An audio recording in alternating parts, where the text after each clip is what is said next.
I'm your host, Soraya Sinozie, and this is Diaspora and Development, where we give voice to people of the diaspora working in international development.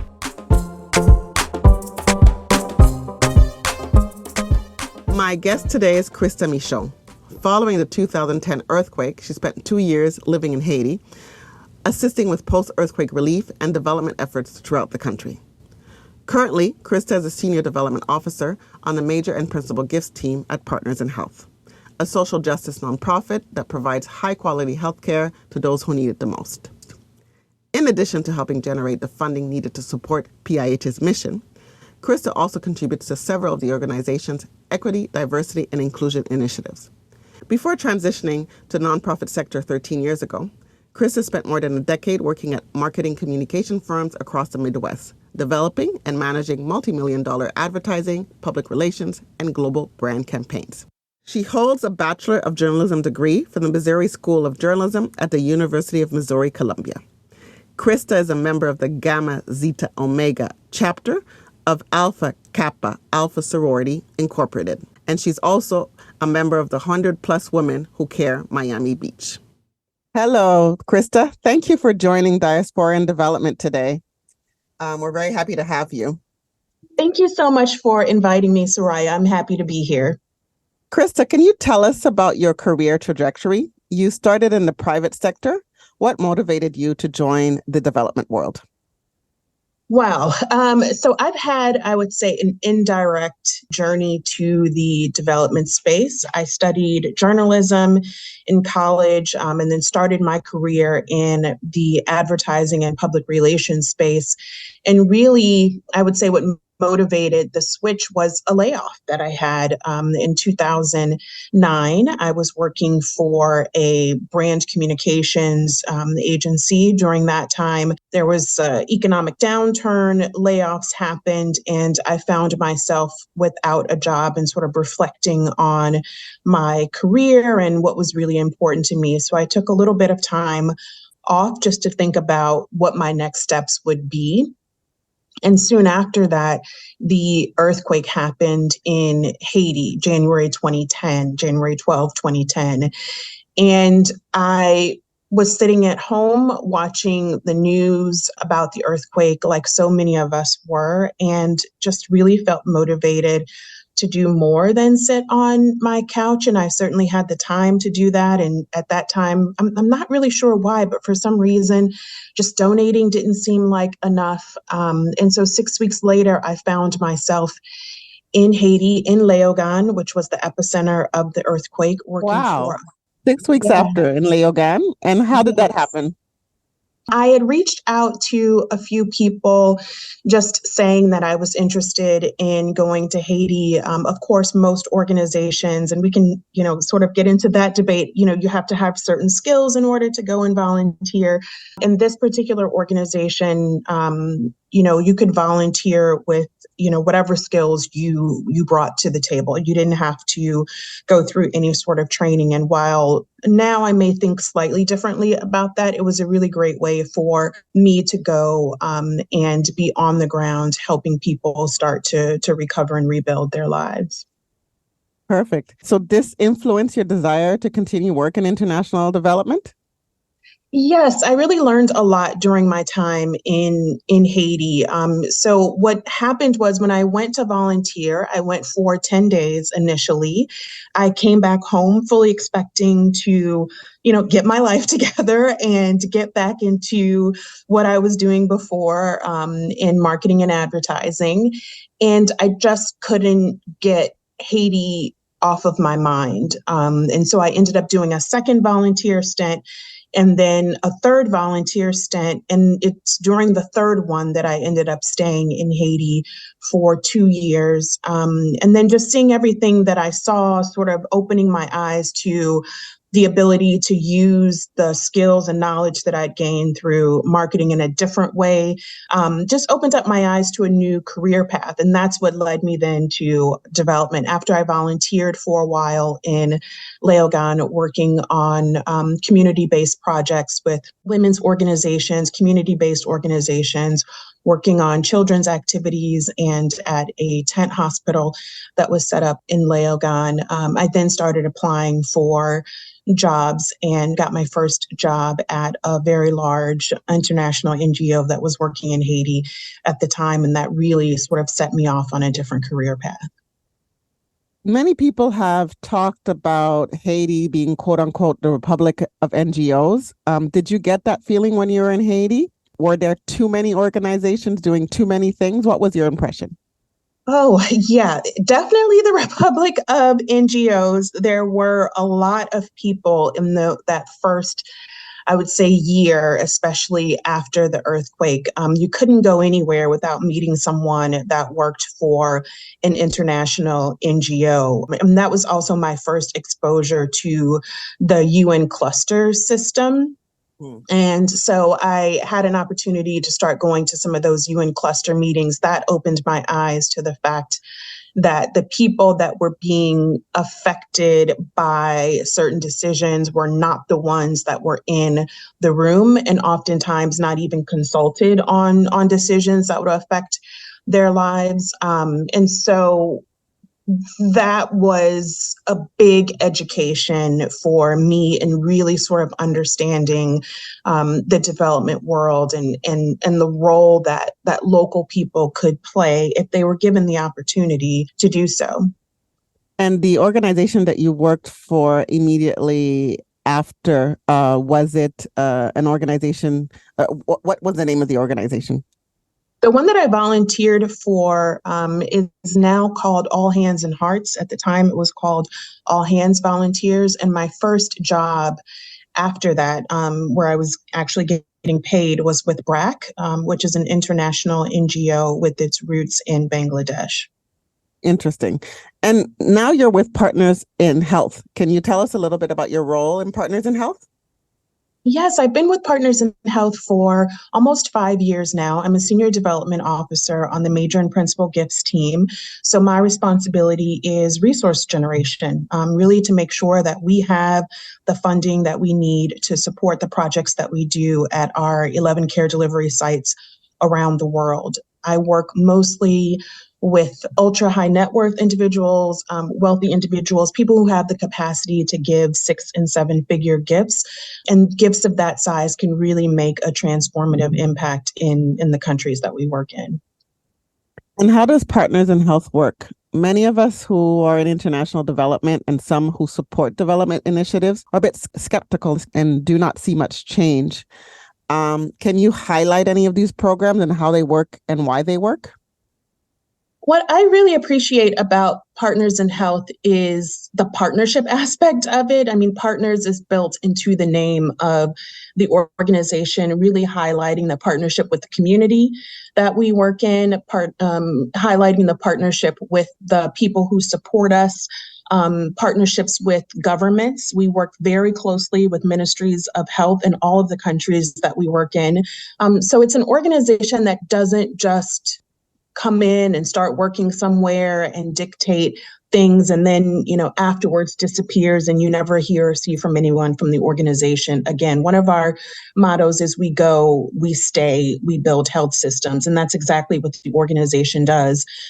We've been working in Haiti, which was the first site for Partners in Health for almost 40 years now. And I think that's a great example of seeing an issue in a community, talking to members of the community to understand what their needs are, and then really developing programs around that. And the approach of Partners in Health is not just about delivering healthcare, making sure people have access to healthcare, but really looking at what we call the social determinants of health. So what are all the other things that affect people's ability to get well? You can give them medication, but if they don't have clean water to take the medication, or if they don't have access to food, or they live in a home with a roof that's leaking all the time, those things contribute to their health, and that's not going to help them get well, even if they have access to a doctor or even if they have access to medication. So I think any program where we work, there are countless examples of not only providing people with medication, but also providing the other things that they need to get well. One of the programs that comes to mind is a program called Journey to Nine in Haiti, which is a parenting cohort for pregnant moms in Haiti. So when moms find out that they are pregnant, we sort of put them in a group with other pregnant women. They do all of their prenatal appointments together up through the first year of the child's life. And that includes things like mental health support. After they deliver, if they are dealing with postpartum depression, they receive support around that.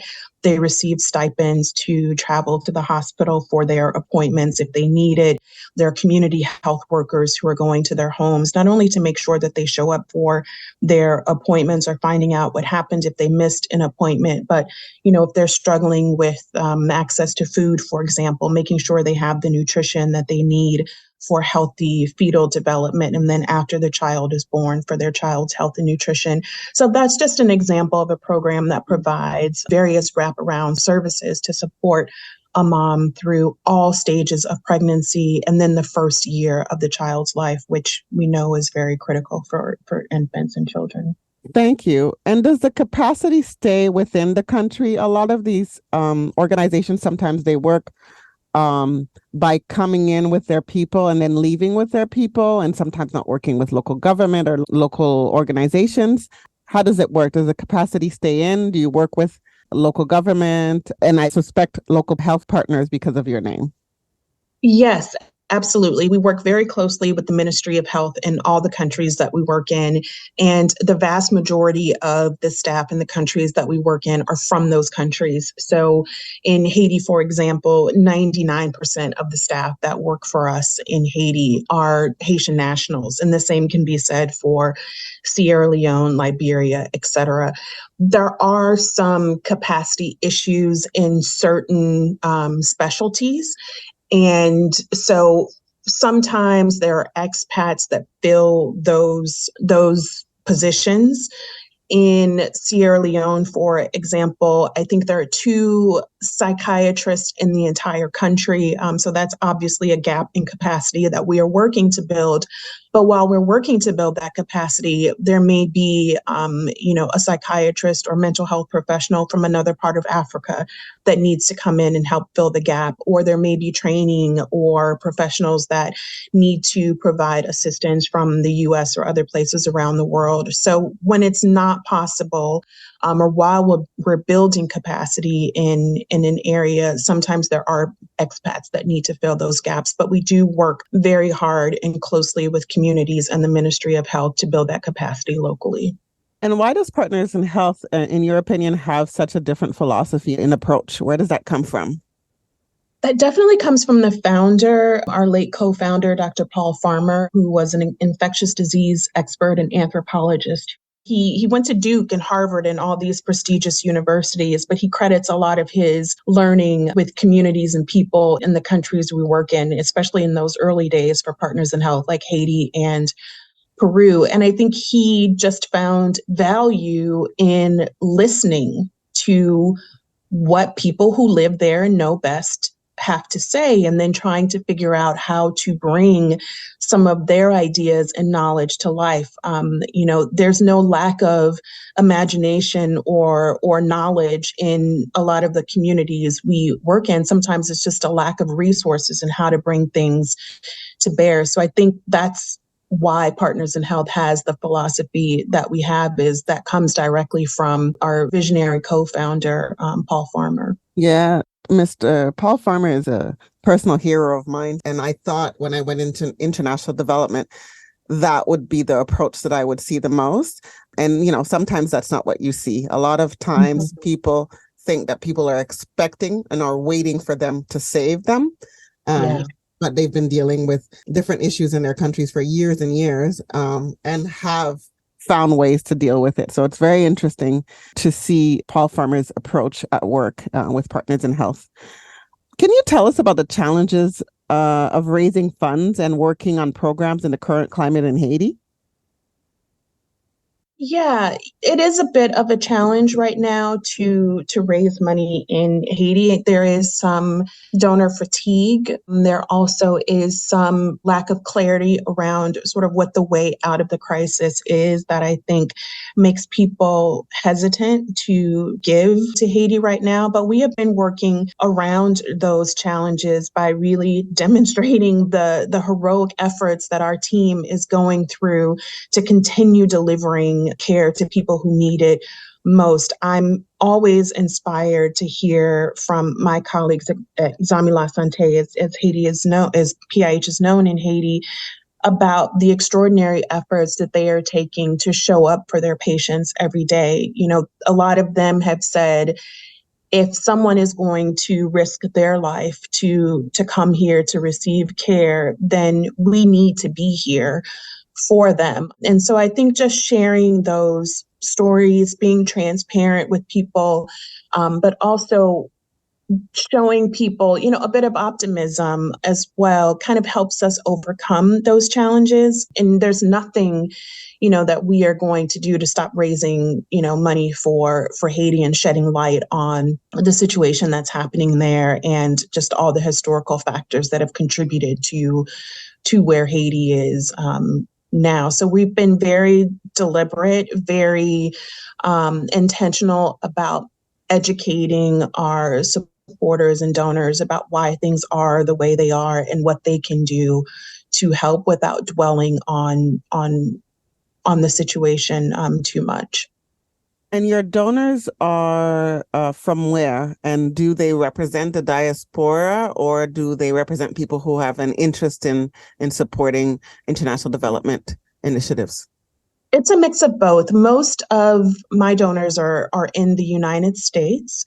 And since I have come into this role, there has been a very intentional effort to diversify our donor base across all giving levels. So whether it's community giving, leadership giving, which is another level we have, where people give between, you know, $1,000 and let's say $25,000, and then the major gifts level, which is what I work on. We've very much been intentional about reaching out to different diaspora groups to bring them into our organization as a form of support for us. As a matter of fact, one of our trustees supports a project specifically for diaspora engagement. So this project has been going on for a few years now, where we brainstorm and think about different ways to engage diaspora communities. We've been focused mostly on the Haitian diaspora, but we are also looking at the Peruvian, Mexican, and West African diaspora communities as well. And can you tell us a little bit more about that diaspora initiative? How does it work? There's a lot of outreach and engagement, again, being very intentional about reaching out to people, understanding what types of things they would like to see happen in their home country, finding out where there's alignment with what Partners in Health is doing and how we can work together to make the situation better, whether that's them using their expertise and knowledge somehow, or whether it's them giving money to Partners in Health to support, you know, one of the care delivery sites, or if it's just spreading the word or hosting an event or something for us. There are lots of ways for diaspora communities to get involved in Partners in Health. Do you see diversity in the international development world? As a woman of color, do you face any challenges? And if so, are they similar or different than what you might find in the private sector? There's definitely a lack of diversity, I think, in the international development space. I think I saw it a lot more when I was in Haiti. And I also think that I would find myself in meetings where people would maybe discount my experience or contributions or not take it seriously. I mean, oftentimes in some of those meetings that I was in, whether it was with a donor or UN cluster meeting, I may not be the only woman in the room, but a lot of times was often the only person of color in the room. And so, you know, sometimes I think in the international development space, because it has, historically been, there have been so many white men in the sector, that's what people would listen to and pay attention to. I don't find that as much at Partners in Health, or at all at Partners in Health. I think we are, because so many of our staff reside in the countries that we support. I don't think that we have that same issue. And as I've come back to the United States and sort of gotten in the development space here, making connections and at different networking events, I see a few more people of color in the sector, and I hope that continues to grow. Yeah, and I think there's a market difference too. I remember, because I worked in Haiti prior to the earthquake, and then I came to work 2 years after the earthquake as well. And I remember cluster meetings, and I've seen some issues in the development world, and this is why this podcast was created, is to talk about what's positive in the development world and some of the challenges that people face in the development world, why they enter, why they leave. And I think humanitarian aid has issues as well. And clusters is very interesting. I was in a housing cluster, and you have a lot of people who are quote unquote expert, and not a lot of diversity and not a lot of people present from the country. And at times I was a bit surprised, because these are cluster meetings in Haiti and nobody's speaking French or Creole. Exactly. Yes. Yes. Yes. And you have to change the meeting language so people can understand. And I was like, we make a difference if we can't be understood. Exactly. Exactly. And you contribute to PIH's Equity, Diversity, and Inclusion Initiative. And you mentioned that it's quite representative in PIH. So what does that initiative entail?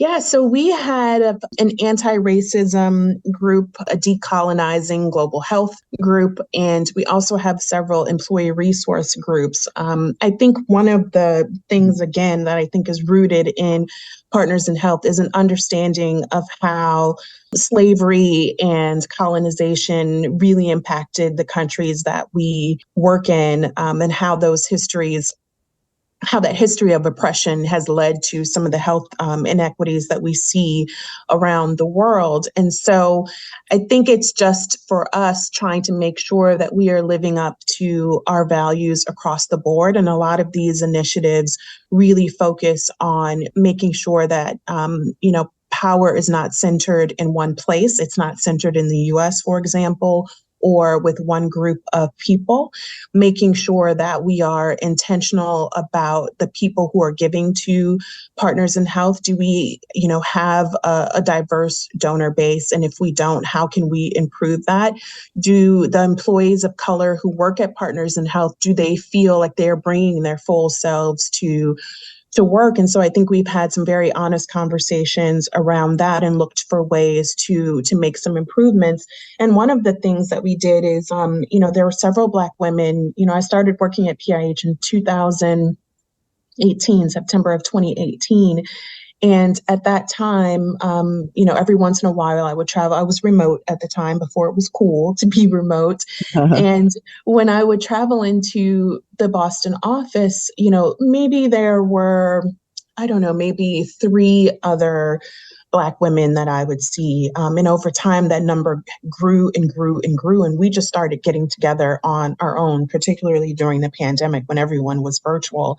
We started having Zoom meetings. We get together, talk about different issues, and that grew into an employee resource group that I've been leading, called Black Women at PIH, which brings us together on a monthly basis to talk about whatever issues we may be facing. It also gives us an opportunity to interact with women of color on our board of directors and board of trustees. And so go ahead, please continue.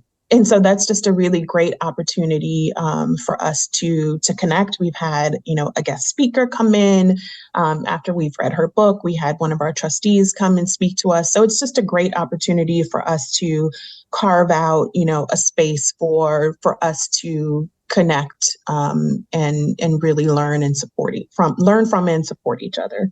Yeah, and to understand that PIH has Black women instead of one or two that you Yes, speak with. yes, That's something that's different yes. in some of the development organizations.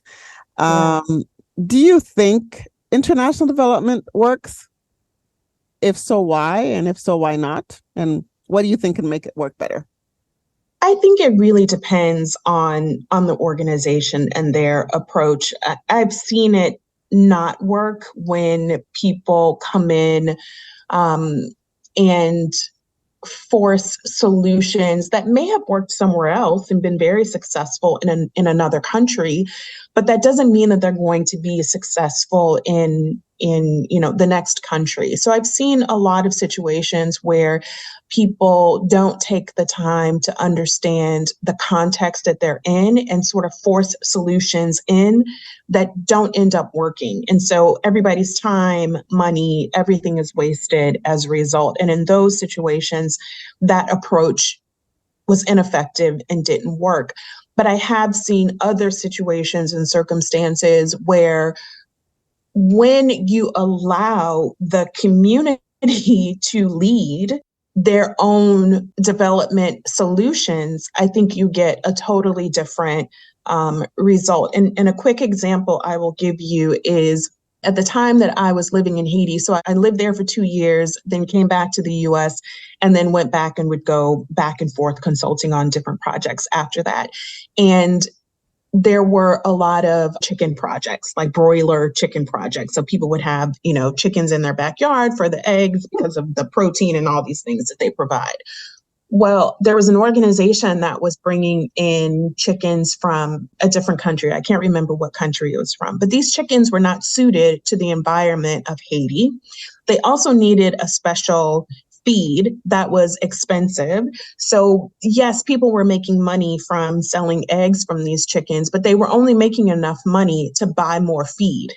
They Mm-hmm. weren't making enough of a profit to send their kids to school or to renovate their house or anything like that. And instead of getting to the root of the problem, which was the breed of chicken that people were using, they would come up with all these other sorts of solutions.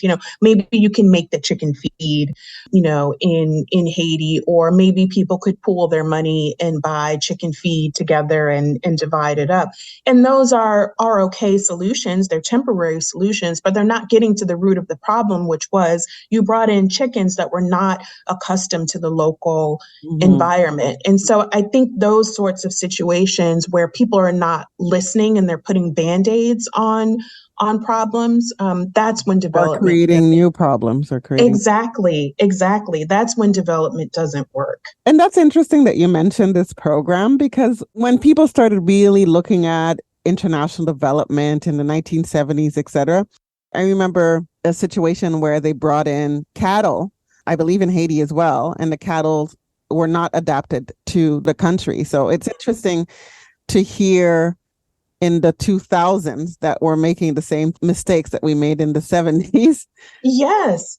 And I've heard it with other crops as well. People bringing in, new varieties of seeds and different things like that, and people losing their entire crop. Or maybe they, had a bounty one year, but then the next year nothing grew back because they were using a variety of seed that wasn't appropriate for the environment. In Central America, many examples of crop exhaustion where normally people would do different types of things on the same land, but because they were forced to do just bananas, for example, then there was no possibility to do other things. So then if that fails or that is not as lucrative one year or something like that, there's no other options. So it's an interesting thing to see the same mistakes being repeated over and over again. In your spare time, I see that you are also involved in philanthropy. And can you tell us a little bit more about 100 plus Women Who Care, Miami Beach? Yes, it's a wonderful organization. It's a women's giving circle. So you contribute $100 every quarter, so $400 a year. And different organizations, local organizations in Miami, where I'm based, come and pitch to the women, we have a meeting. It's usually 3 different organizations that make a pitch, and then we all vote and decide where all the money that was collected for that quarter goes. And usually, because there are more than 100 women who are part of the organization, these organizations are getting more than $10,000 every quarter. And so it's just a great way to meet other philanthropic women. It's a great way to give back to the local community. And there are also social activities that they put together as well. So for somebody like me, I've been in Miami for 7 years, but still feel relatively new to the community. It's been a great way to sort of expand my network while making a difference in the community. And are there 100 plus women in other cities? There are. I know there are several different chapters in South Florida, and I think there are different versions of these women's giving circles across the US. In Palm Beach, I think it's called something different. Okay. But I think there's a version of it across the US. Thank you. And so what's your advice for people who want to make a change and move from the private sector to international development, and just in general want to make a move? Sometimes making that leap comes from losing a position. Sometimes people want to make that leap. What's your advice? My advice would be to do some networking in the space. I think it's always helpful to talk to people who've been in international development for a while to get some of their thoughts and advice on organizations you might want to take a look at, different positions that may be of interest, and how you can transfer your skills to the international development sector. And I would also say just do it. I think sometimes, we want to do things, but maybe we get in our own way. That imposter syndrome creeps in and we think, oh, I don't have the right experience. I don't have this degree. I've never lived abroad, or I've never worked, outside of the US.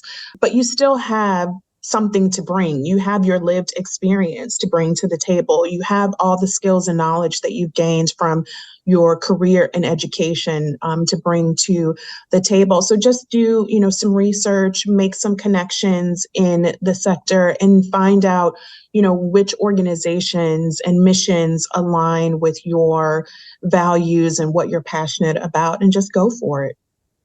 Super. Thank you. In honor of one of my favorite podcasts, it's called Unlocking Us, hosted by the incomparable Brene Brown.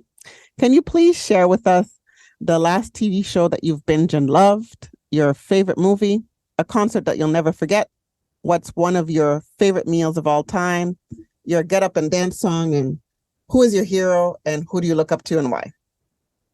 Oh, wow. Okay. The last TV show I binged and loved, Queen Sugar, the final season of Queen Sugar. Oh, lovely. I've not seen it. You really like it? I love it. I mean, I've watched the entire series, so it was very sad to see it end, but it's a really, really great show. The cinematography is beautiful. The actors are wonderful. It's a really, really great show. So I binged that. My favorite movie, Love Jones, 90s classic, Everyone loves Nia Long, Lorenz Tate. Like, I just love it. I love everything about Love Jones. A concert I'll never forget. I actually don't go to very many concerts. I don't like the whole environment, but I would say New Edition with my sister. That was the very first concert I ever went to. And I think New Edition is one of my favorite groups. And that's just a special memory because I went, with my older sister. She dragged her little sister to a concert. And so that's, I think, one I'll never forget. That's interesting because I have songs that I wake up to, and every morning I'm like, maybe I'll wake up to this, or maybe I'll listen to this. And this morning it was Can You Stand the Rain? Oh, I love that song. That is such a good song. Yeah. I was like, I followed it by Troops Spread My Wings. Oh, yeah. Troops, another good group. Yeah. I love all of those like 90s R&B groups. And then I went straight to the 80s, and I went all the way different to In Excess. to Never Terror Support because I love that song. And I was just like that. So it's interesting. I love New Edition. Love New Edition. Yeah. Okay, let's see what was next. Favorite meals of all time. Oh, my favorite meal of all time. In case my mom listens to this, I would say anything that she cooks is my favorite. But I also really love Haitian food in Haiti. Obviously, I have access to good Haitian food in Miami, but there's nothing like Haitian food in Haiti. What do you like Haitian food in Haiti? It's funny because I'm a member of the diaspora and I have Haitian food in Haiti that I like, but I have Haitian food in Canada or the US that I like that's kind of different. Yeah, so I like legume a Mm. lot. That's one of my favorites. And tasso, any Ah, tasso. tasso. Oh yeah, tasso's delicious. Cabri, goat, whatever. Tasso is another one of my Mm. favorites. So those two I think are my favorite Haitian dishes. And then finally, your get up and dance song and your hero. Who do you look up to? My get up and dance song it's a song called, I listen to it every day to sort of get myself motivated. It's called Thank Goddess. I cannot think of who sings it, but I found the song on like a TikTok reel or Instagram reel or something like that. And I just loved like the energy and the sort of positive vibrations of the song. So that's one. And my hero, without question, is my mom, who has overcome so many challenges and obstacles and has made so many sacrifices for me and my sister to achieve some of our dreams. So she is my number one hero for sure. Thank you, Krista, for joining us today. It was wonderful speaking to you. Thank you so much, Soraya.